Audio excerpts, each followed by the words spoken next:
Entrei numa saga aqui nesse canal de trazer informações lá das Coreias, da China, da Rússia, mas eu acho importante também a gente ficar de olho nas informações que rolam aí desse lado do mundo. E agora eu vou mostrar para vocês que especialistas dizem que os norte-coreanos não vão voltar para a Coreia, de certa forma, eles serão mandados para os gulags. Se você não sabe o que é o gulag, eu vou mostrar para vocês agora, mas antes, para você que não me conhece, sou a Viviane Andrade, neste canal a gente fala sobre tudo, ou pelo menos quase tudo. Então vamos lá entender o que a matéria quis dizer. Soldados norte-coreanos na Rússia podem acabar em gulags, caso sobrevivam à guerra. Meus amigos, se você não sabe o que é gulag, calma, que já vai explicar, já, veja. Soldados norte-coreanos que foram enviados para lutar ao lado das forças russas na guerra contra a Ucrânia podem enfrentar um destino sombrio caso retornem ao seu país de origem. De acordo com especialistas, o regime de Kim Jong-un pode optar por enviar esses combatentes para os chamados gulags, que são os campos de trabalho forçado, caso eles sobrevivam às batalhas. E você está se perguntando, mas por que tem a ver? Eles ajudaram os dois países nos combates, né? Por que eles fariam isso? Segundo o Gilex, a preocupação principal do regime norte-coreano gira em torno do risco de esses soldados retornarem com ideias consideradas subversivas, fruto do contato com uma realidade menos opressiva do que a vivida em seu país. E se vocês pensam que isso é besteira, nunca aconteceu, aconteceu e eles explicam aqui, tá? Em 1945, com o Exército Vermelho, onde as pessoas foram sim enviadas para gulags. Seria perigoso para o regime norte-coreano permitir que eles voltassem e contaminassem outros com o conhecimento do que viram, do que ficaram sabendo, de tudo. A vivência deles do lado de fora da Coreia do Norte faz com que, se eles tiverem contato com familiares, que aí vão ter contato com amigos, e aí, lógico que tudo lá na Coreia do Norte, você tem que ter muito cuidado, porque as paredes têm ouvidos. Inclusive, eu tenho um vídeo aqui nesse canal, eu vou deixar aqui nos cards, de uma professora que se infiltrou lá na Coreia do Norte e ela contou como foi os 6 meses que ela passou infiltrada por lá e o medo que ela sentia justamente por isso. Você não podia falar nada. Você veio de fora, você vai ter pessoas assim te observando até quando parece que não tem, segundo ela. Eu vou deixar aqui para vocês assistirem lá direitinho.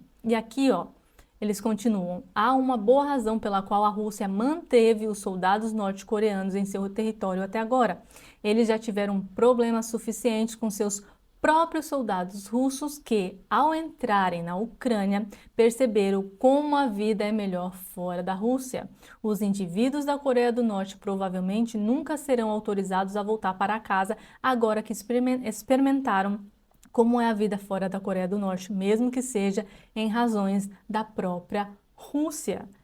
Quando eu cheguei aqui, eu falei para o meu marido assim, nossa, tem bastante russo aqui, né? Ele falou assim, boa parte das pessoas, né, que estavam aqui quando a União Soviética acabou, colapsou, as pessoas preferiram continuar aqui do que voltar para a Rússia.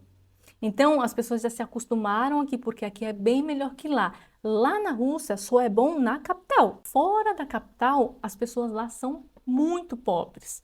E as pessoas têm essa ilusão porque só vão para Moscou, vendo as coisas ali bonitas, mas se viajar para o interior, não tem nada, vai ver muita pobreza para o lado de lá, né?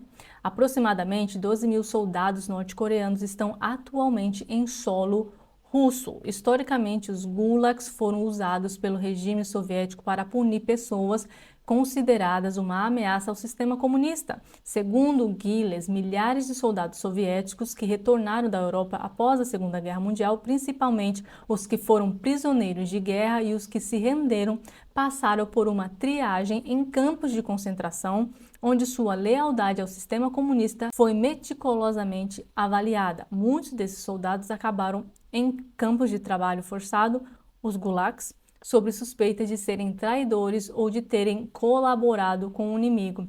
A rendição era considerada um crime sobre o Código Militar Soviético. Inclusive, só para fazer um adendo aqui para vocês, não, tem mais uma informação aqui embaixo, mas só para fazer um adendo, meu sogro, ele, né, como aqui fazia parte da União Soviética, Meu sogro foi mandado para a Sibéria. Do nada, ele simplesmente pegaram ele e falaram assim: você tem uma missão. Ele não sabia para onde ele tinha que ir, ele não sabia o que tinha que fazer, simplesmente colocaram ele dentro de um trem, ele ficou horas, horas, horas e mais horas, mais horas. E quando ele se deu conta, quando parou, ele estava na Sibéria para fazer o quê? Ninguém sabe. Ele foi considerado um soldado que talvez, né, tivesse contra o sistema?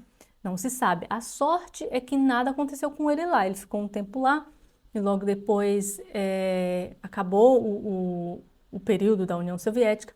E aí ele pôde, né? Ele voltou antes, na verdade, antes da queda da União Soviética.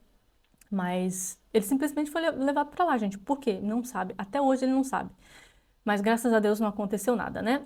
A participação de tropas norte-coreanas na invasão da Ucrânia representa a primeira vez desde que a Guerra da Coreia acabou, né, que o país se envolve em um conflito de grande escala. O presidente da Ucrânia, o Zelensky, afirmou em dezembro que mais de 3 mil soldados norte-coreanos já foram mortos ou feridos em combates. Inclusive, ele veio trazer um vídeo querendo fazer a troca de soldados, né, dos norte-coreanos para os ucranianos.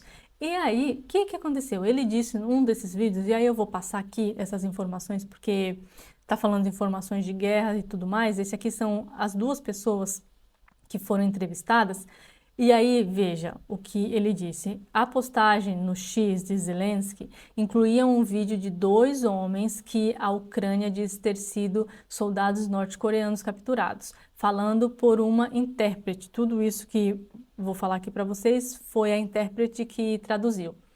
Segundo eles, o norte-coreano disse que quer morar na Ucrânia, disse o homem quando questionado sobre seus planos futuros, né? E aí a gente tem que ter muita atenção aqui, porque claro que esses caras podem estar falando a verdade, sim, de querer morar na Ucrânia, por causa de tudo isso que foi falado, né? A situação deles lá é muito complicada, eles viram que aqui o pessoal tem liberdade, pode fazer o que quiser, claro, né? Não pode cometer crimes, mas são mais livres, pode ser verdade? Pode, mas ao mesmo tempo, essas pessoas também podem ter sido orientadas a se capturadas, dizer que querem morar na Ucrânia e virar um infiltrado, virar um espião lá do norte da Coreia, porque, galera, o que tem de espião russo por aí, vocês nem imaginam. Então pode ser que eles tenham dado essa orientação. Porém, aqui diz que o Serviço Nacional de Inteligência da Coreia do Sul disse na segunda-feira que a Rússia está dizendo aos soldados norte-coreanos para se, né, acabarem com, em vez de serem capturados vivos pela Ucrânia. Pode ser também mais provável que seja isso, mais provável, eu acredito. Mas tudo pode acontecer. Essas pessoas precisam ser investigadas se elas ficarem na Ucrânia. Inclusive, deixa eu ler aqui a última fala do Zelensky. Ele disse assim, ó: para os soldados norte-coreanos que não desejam retornar, pode haver outras opções disponíveis, em particular aqueles que expressem o desejo de aproximar a paz, espalhando a verdade sobre esta guerra em coreano. Terão essa oportunidade. Segundo Zelensky, vai ser possível, mas aí tem que ver quantos soldados, né, ucranianos tem por lá, né, na Rússia, e quantos tem norte-coreanos na Ucrânia, né? Não sei. Eu ficaria, viu? Mas como eu havia falado, esse pessoal precisa ser investigado. Por quê? Porque pode acontecer de eles começarem a entrar em cargos importantes na Ucrânia e começar a mandar informação lá para a Rússia ou para a Coreia do Norte.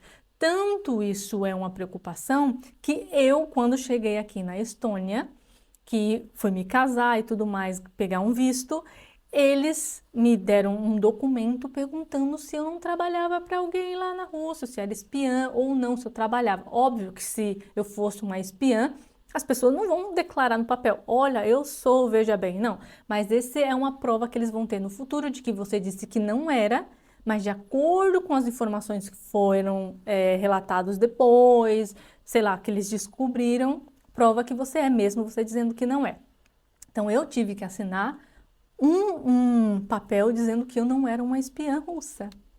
Sim, essa é a preocupação desse país que sofreu tanto nas mãos da União Soviética. Por isso que esses caras, sim, têm que ser vigiados e o tempo inteiro, por mais que eles queiram viver em paz na Ucrânia, que eu acho que eles devem ser libertos, mas com muita atenção. O que é que vocês acham? Deixa aqui nos comentários. Então é isso, espero ter informado vocês um pouco mais. Um beijo, até a próxima e tchau!